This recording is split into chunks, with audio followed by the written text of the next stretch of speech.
나누실 하나님 말씀은 마태복음 21장 1절로 11절입니다.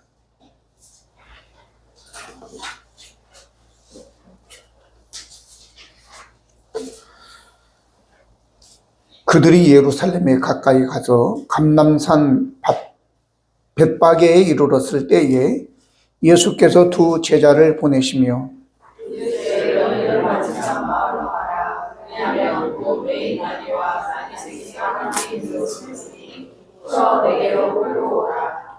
만일 누가 무슨 말을 하거든 주가 쓰시겠다 하라.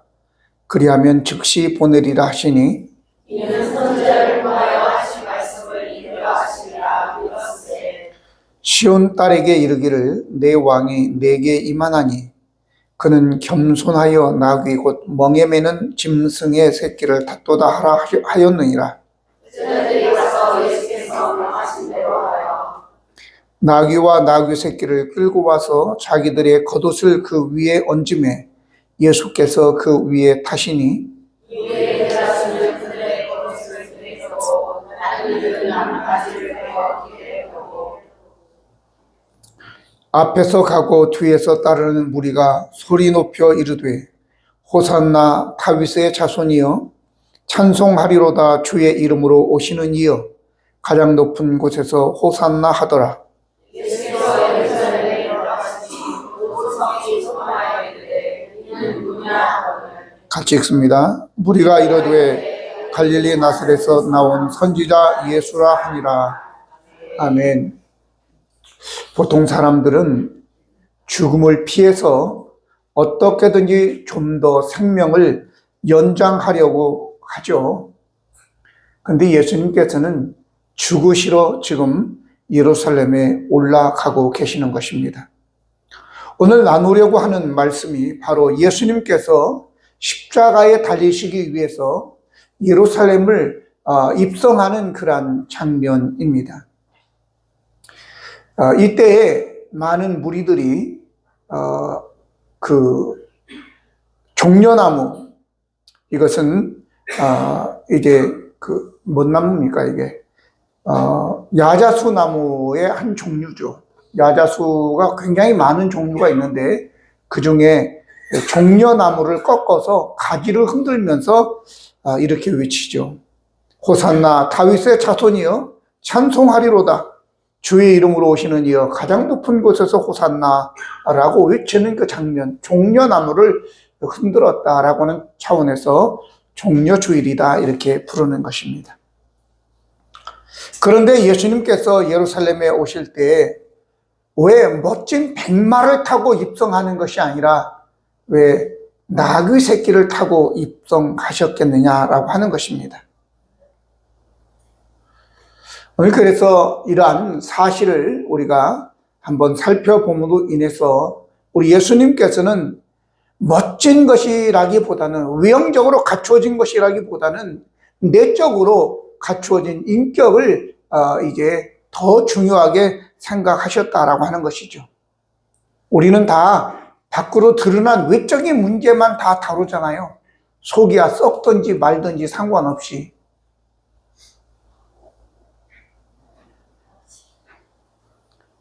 그래서 우리 주님께서 가장 먼저 쓰신 사람은 어떤 종류의 사람일까라고 하는 것이죠.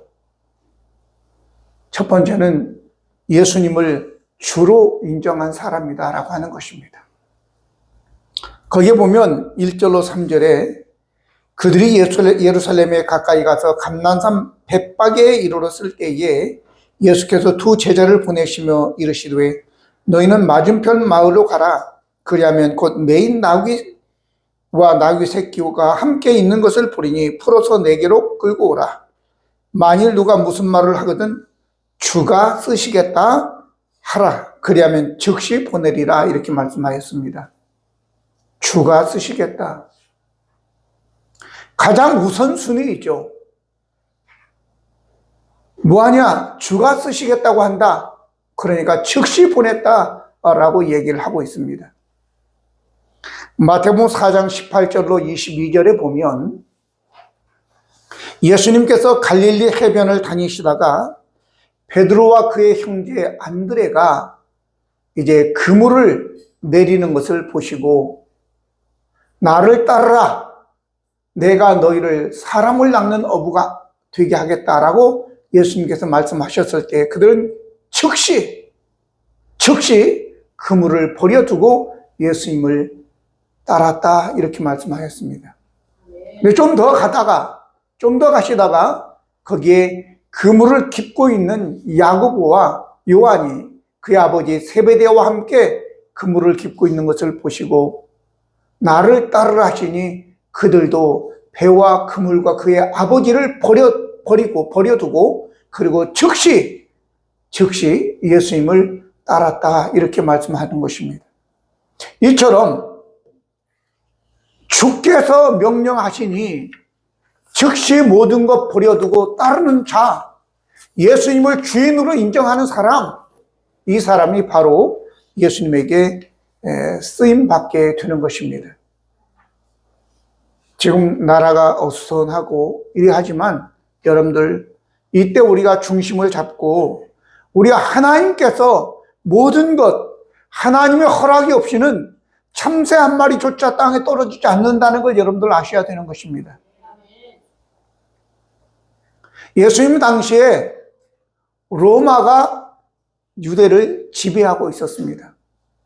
그렇다면 오늘 저와 여러분, 사람이 문제가 아니 우리 자신들이 돌이키고 바로 서야죠.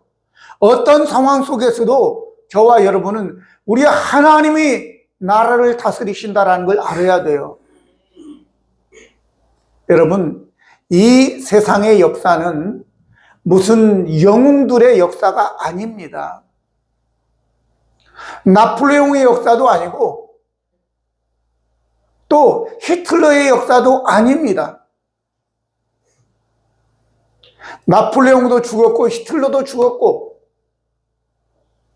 또 그렇게 이스라엘 백성들을 노예로 삼았던 애굽의 바로 왕도 죽었고 이스라엘을 해체했던 아수르의 사네립 왕도 죽었고 또 이스라엘 남유다를 이제 70년 동안 포로로 끌고 갔던 그 느부갓네살 왕도 죽었고 6.25를 일으켰던 김일성이도 죽었고 다 죽었어요.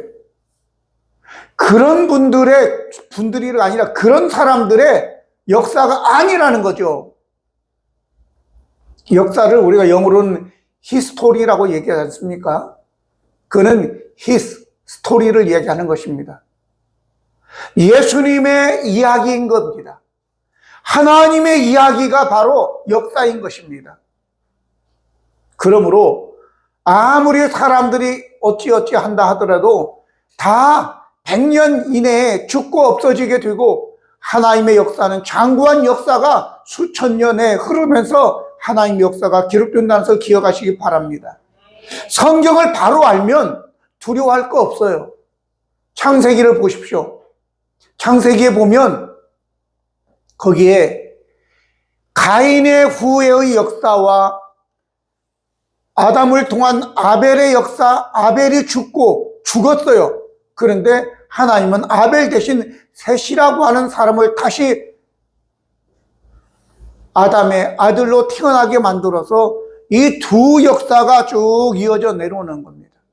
그런데 가인의 역사, 가인의 후예들은 거기에 영웅 호걸도 나오고 통수 부는 자의 조상도 나오고 농사 짓는 자의 조상도 나오고 그리고 청동으로 만드는 그 무기를 만들고 기구를 만드는 자의 조상도 나옵니다.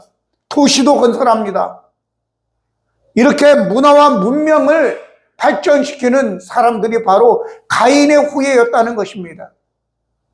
그런데 아담을 통한 이 셋의 후손들을 보면 몇 세의 아들을 낳고 몇 년 동안 살면서 아이를 낳다가 몇 살에 죽었다 이렇게 나오는 거예요.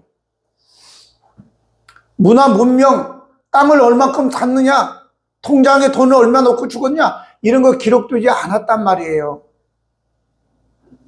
하나님의 관심은 문명 문화에 있는 것이 아니에요. 믿음의 계보를 잘 이어가는 것이 하나님의 뜻이라는 것 여러분들이 아시고, 저는 이 말씀을 통해서 모든 것 하나님의 손에 달려있다는 것을 여러분들이 아시고, 그 하나님의 섭리를 의지하면서 근심, 걱정, 분노하지 마시기를 바랍니다. 그런데 또 한 가지 우리가 염려하는 것은, 에이, 어차피 정이고 뭐고 다 필요 없네. 거짓말 하든지 어쨌든 간에 일단 차지하면 되는 거네. 그게 아니에요. 이럴 때 우리가 조심해야 되는 것입니다. 그래서 시편 1편 1절에서 6절 보면, 여러분과 저는 하나님의 백성으로서 복이 있는 사람이라고. 그러면 복이 있는 사람은 악인들의 꾀를 따르지 아니하며 죄인들의 길에 서지 아니하며 오만한 자들의 자리에 앉지 아니한다. 이런 상황에서 어떻게 아무데나 좀 끼어가지고 높은 자리에 앉아볼까, 이런 생각들 버리시기 바랍니다. 분명히 저와 여러분은 복 있는 사람은 그런 사람들이 아니라 여호와의 율법을 즐거워하여 그의 율법을 주야로 묵상하는 사람이라고 얘기하고 있습니다. 그래서 악인들은 오직 바람에 나는 켜처럼 심판을 견디지 못하는데, 의인들은 바로 하나님의 말씀을 즐거워하고 주야로 묵상하는 자들은 하나님께서 인정해 주시고, 그리고 결국은 때에 따라 열매를 맺게 된다라고 얘기하고 있습니다. 그러므로 저와 여러분, 세상이 어떻게 됐든 간에 예수님을 저와 여러분의 주님으로 인정하셔서 즉시 순종하는 저와 여러분 되기를 예수님 이름으로 축원합니다. 두 번째는 멍에를 맨 자를 우리 주님이 쓰십니다. 5절에 보면 시온 딸에게 이르기를 내 왕이 내게 임하나니 그는 겸손하여 나귀 곧 멍에 매는 짐승의 새끼를 탔도다 하라 하였느니라 그랬어요. 멍에 매는, 멍에를 맨다고 하는 것은 어떤 압제 아래 있는 겁니다. 이스라엘 백성들 히브리인들이 애굽의 멍에 아래 있었죠. 노예로서. 근데 그렇게 두는 것은 훈련해서 우리로 하여금 순종하게 하기 위한 하나님의 계획인 것입니다. 다윗도 그랬고 요셉도 그랬고 다 멍에 아래 13년씩 그렇게, 야곱은 20년 자기의 외삼촌의 멍에 아래 있게 만든 것입니다. 멍에는 또 다른 의미로서는 소속감을 이야기하기도 합니다. 우리는 그냥 멍에 그러면 우리 소 한 마리가 멍에 하나를 메고 가지만, 이 성경이 기록된 이스라엘에서의 이 배경은 멍에가 M자로 올려놓은 M자로 되어 있어요.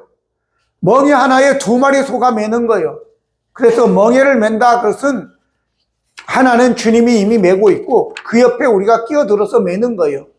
주님의 목적과 주님의 뜻을 따라서 살아가는 것을 멍에를 맨다라고 하는 것이고, 주님에게 속해 있다라고 하는 것입니다.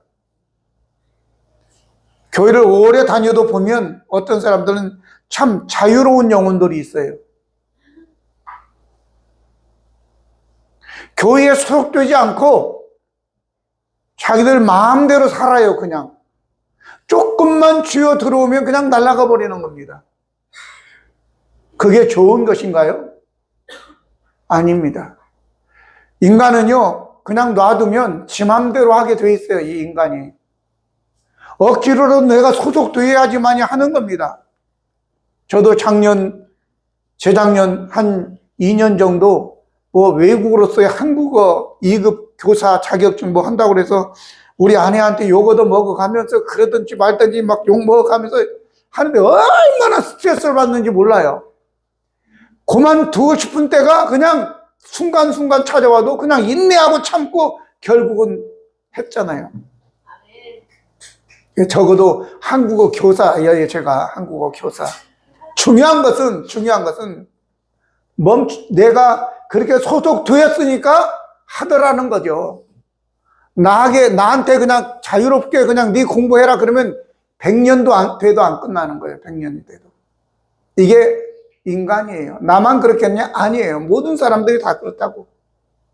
자, 그러면 이 자유로운 영혼들에 대해서 제가 한번 가만히 생각해 보니까 뭐라고 부를까 그러다가 영적 난민이라고 하는 게 좋겠다 그랬어요. 영적 난민. 영적 난민은 의무는 없죠. 그러나 혜택이나 권리도 주어지지 않아요. 잘 아시기 바랍니다. 제가 과거에 오래전 얘기인데 장 집사님이라는 분이 계십니다. 그분에 때 좀 영어도 배우고 했기도 했지만 그분은 콘사이스라고 하는 그 옛날 공부한 분들은 알겠죠. 콘사이스라는 그 영한 사전을 통째로 외워버린 사람이에요. 고등학교밖에 졸업을 안 했는데 얼마나 똑똑한지 몰라요. 영어도 잘하고 그래서 심지어는 군대에 가서 통역장교가 이 사람보다 못하니까 그 사람 옷을 벗겨가지고 이 사람 사병인데 이 사람 입혀가지고 저 사령부에서 그 미군이 왔는데 이 사람한테 통역을 시켰다고 그래요. 그런데 이 사람은 굉장히 자만하죠. 그러다 보니까 예수 믿고 교회 다니는 사람들은 무지해서 그런다 이렇게 얘기한 거예요. 근데 그 집 아들만 이제 다른 교회 나갔는데 아들이 똑똑해서 서울대 경제학과를 다녔고 나머지는 다 저희 교회를 나왔는데 제가 방문했는데 그 얘기를 하는 거예요. 그러니까 아들이 저도 이제 잠시 방문했으니까 신방한 건 아니고 그냥 방문했었어요. 근데 이렇게 마루에 이렇게 앉아 있는데 아들이 방 안에 지 아빠하고 있다가 아마 봄인가 여름인가 그렇게 했는데 밖으로 쓱 나오더라고요. 그러더니 마루 쪽에 이렇게 걸탔더니 신발을 주섬주섬 신더니 자기 아버지한테 딱 대고 아버지 그때 카터가 대통령이었거든요. 카터 대통령이 아버지보다 무식해가지고 예수 믿고 교회 다닐 줄 아세요? 그러니까 이분이 막 뭐라고 이놈은 그러니까 신발 신고 도망가 버렸어요. 후에 이분이 예수님 믿고 이제 저 장로교 신학교 공부를 하고 나이 드셔가지고 파키스탄 선교사로 헌신했습니다. 할렐루야. 무지해서 예수 믿는 게 아니에요. 여러분 예수를 주로 인정하시기를 바랍니다. 그리고 여러분들 교회에 매이시기를 바랍니다. 그래야지 믿음도 성장하고 그래야지만이 혜택도 권리도 누리게 될 줄로 믿습니다. 세 번째는 겸손입니다. 시온의 딸에게 이르기를 내 왕이 내게 임하나니 그는 겸손하여 나귀 곧 멍에 매는 짐승의 새끼를 탓도다 하라 하였느니라 그랬습니다. 예수님 스스로도 마태복음 11장 28절로 30절 보면 수고하고 무거운 짐진 자들아 다 내게로 오라. 나는 겸손하고 온유하니 내게 와서 배우라.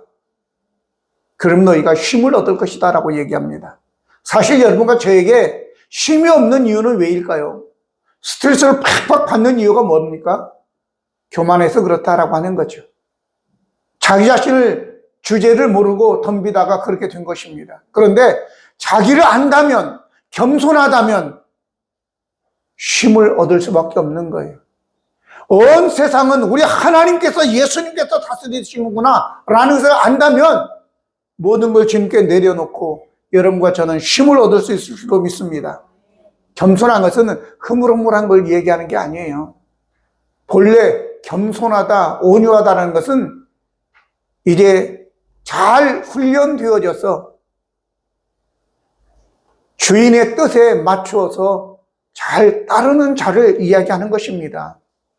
호랑이나 이러한 곰이나 이 맹수들이 주인이 시키는 대로 재주도 부리고 하잖아요. 이것은 바로 훈련되어졌다라고 하는 것이에요.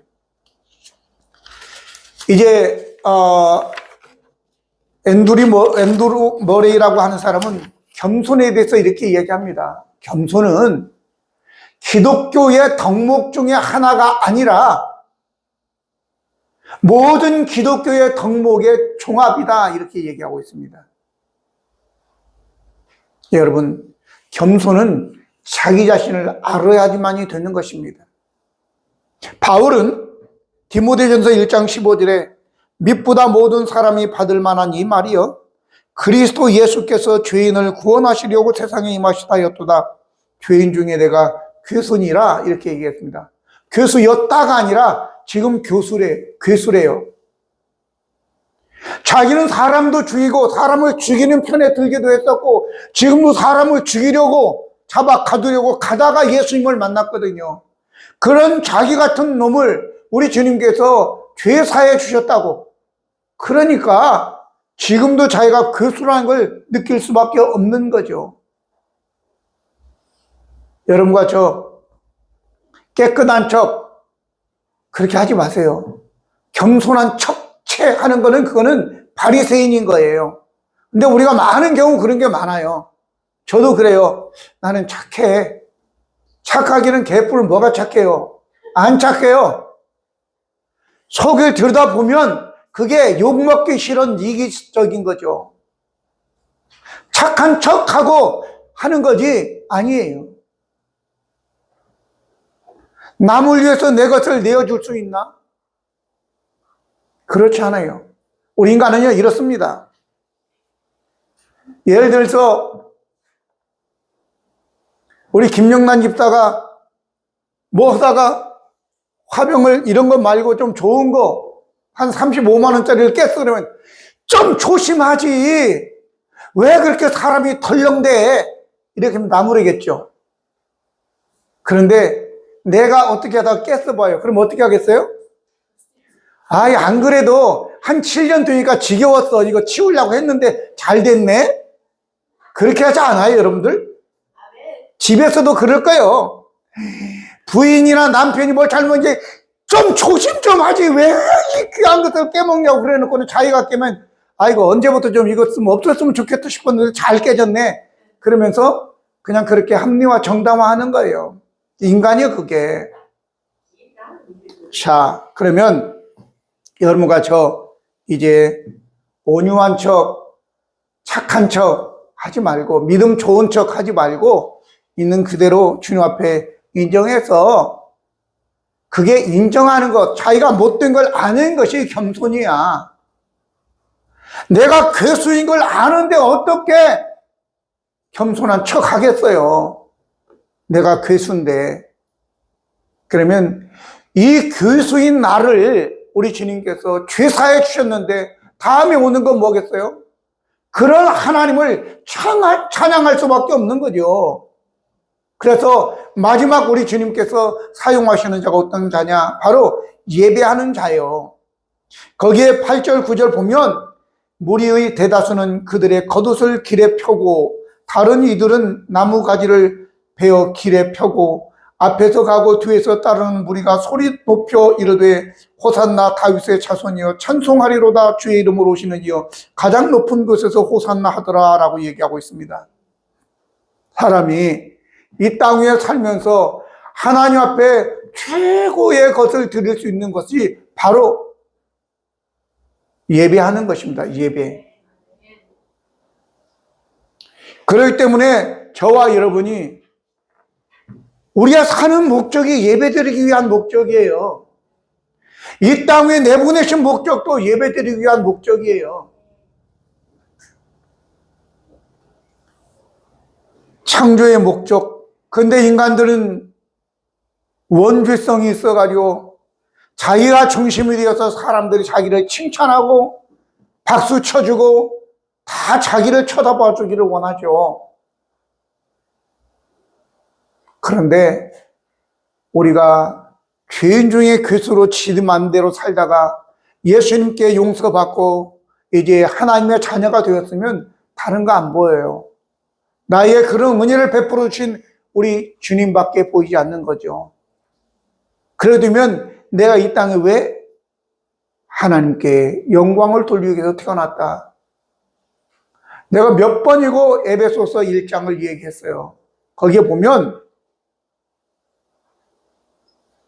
하나님께서 예정 가운데 창세전에 우리를 선택하신 목적, 그리고 부르시고 우리를 정결케 하신 목적, 예수 그리스도께서 나 같은 죄인을 위하여 십자가에서 죽으시고 대속하신 목적, 성령님께서 오셔서 대속받은 우리에게 성령으로 인쳐주셔서 하나님의 자녀라는 것을 알게 하셔서 끝까지 우리를 보호하시는 목적이 하나님을 찬양하게 하기 위함이라는 것이죠.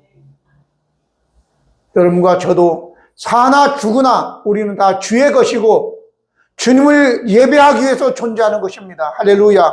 그래서 시편 150편 6절에는 호흡이 있는 자마다 여호와를 찬양할지어다. 할렐루야. 그리고 시편 전체가 여호와를 예배하며 찬양하는 데 쓰임받은 것인데 마무리를 그렇게 호흡이 있는 자마다 여호와를 찬양해라. 할렐루야. 이렇게 끝나는 것입니다. 그게 무엇이겠어요? 이렇게 해석해도 돼요. 아무것도 없고 호흡밖에 남지 않았다. 그 순간에도 우리는 하나님을 찬양해야 된다, 예배해야 된다, 그런 거예요. 이런저런 이유 대지 마세요. 여러분들이 이 순간 가장 잘한 것이 바로 이거 하나예요. 예배드리러 지금 이 시간 여기에 있다는 거예요. 순간순간 그런 겁니다. 그 어떤 것보다도 어디에 가면 오늘 1,000만 원 준다. 그것보다도 오늘 여기 와서 예배드리는 것이 더 큰 거예요. 할렐루야. 그러니까 여러분들 내 목적이 하나님을 예배하는데 쓰임받는 목적이라는 걸 여러분들 알 때 이런 자를 우리 주님은 사용하시는 거예요.